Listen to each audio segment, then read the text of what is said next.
Well, it's truly exciting. I mean, Apple has brought back, first of all, the old specials. Now we have Charlie Brown Christmas, Thanksgiving, Pumpkin, all on Apple TV Plus. We've got the Snoopy Show. We got Snoopy in Space. And, myself, my son Brian, and Neil thought we needed something different. We needed something that would speak to adults and something that the adults and the children could get together. And we came up with this idea for the Coview specials. And last season, we created 4 of them, dealing with things from the environment to teachers to Mother's Day to New Year's Day. And this year we expand, dealing more into individual characters. So we start with this Marcy special, and then we're going to roll in next year to a story on Franklin. So it's been a great ride, a lot of good content out there for people to look at.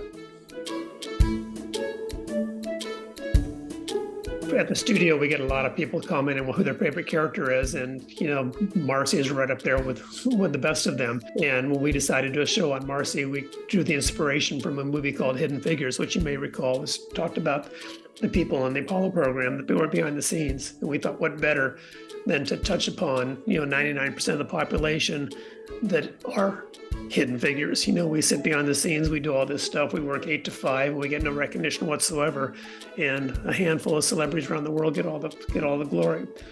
So that was where we tied together that story, and we figured we'd weave golf into it, because I think for me the most classic hidden figure is the golf caddy.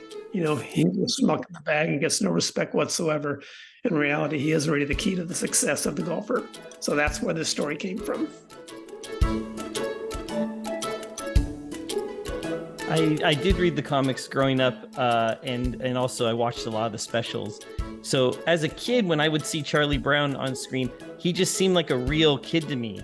I didn't think of him as a kid that had failed and kept picking himself up, because I think that that's just what being a child is like, And so as I got older and also working on these specials, rediscovering the strips and rediscovering the depth and seeing them as an adult, it was really fun to work on these, because there's this different sort of pacing to these specials than you would see in most modern cartoons.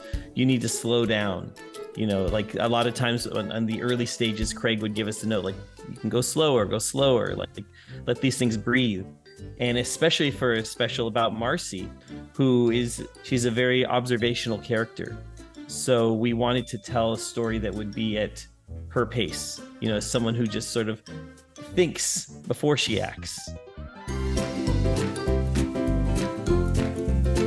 Yeah, I think there's always challenges when you try to reduce a person to one trait, because Marcy is like all humans, multidimensional. I have some notes from some correspondence through the script writing where we decided to characterize Marcy as, quote, a highly sensitive, socially anxious, compassionate introvert. That's the kind of introvert she is, but there might be another kind of introvert out there in the world who maybe is a jerk, who's not, you can have jerk introverts, you can have all sorts of different combinations. So Marcy, we try to kind of hone in on what kind of introvert is Marcy. So there's a lot of complexities whenever you try to reduce someone. But I was so excited to see the writers focus on celebrating her introversion, because introversion, which at its most base level is a preference for solitude, and the tendency to need a little couple more seconds to deliberate and to really observe the world before jumping in and acting impulsively, can be a huge superpower. And not everyone who contributes to the world desires the spotlight.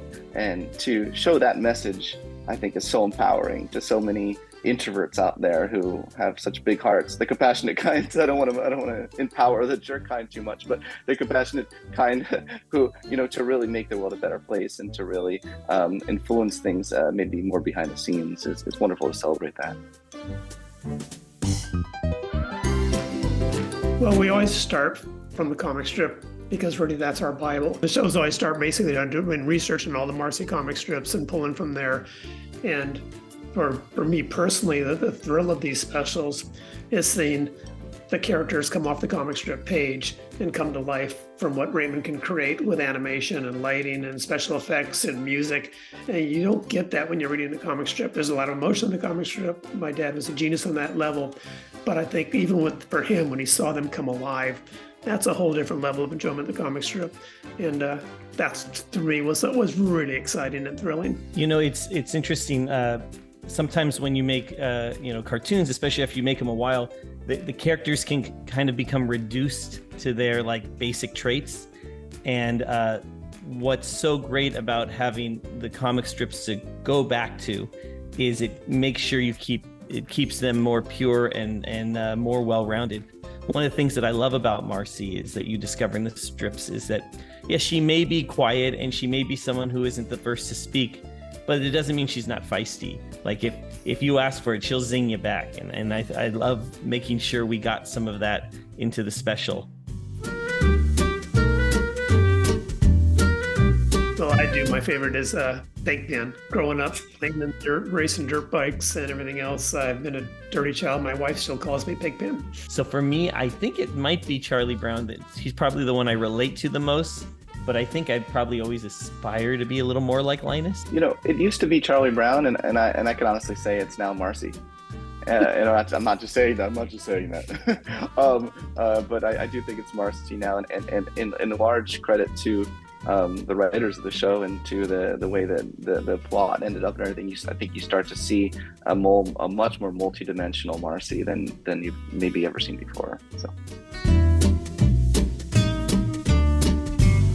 Well, we can talk a little bit about Franklin. It's coming out, I believe it comes out next year. It's on the schedule for 2024. It's basically the story of telling, about this inner city kid that's dad is in the military and he has to move from city to city to city. He never finds any true friends.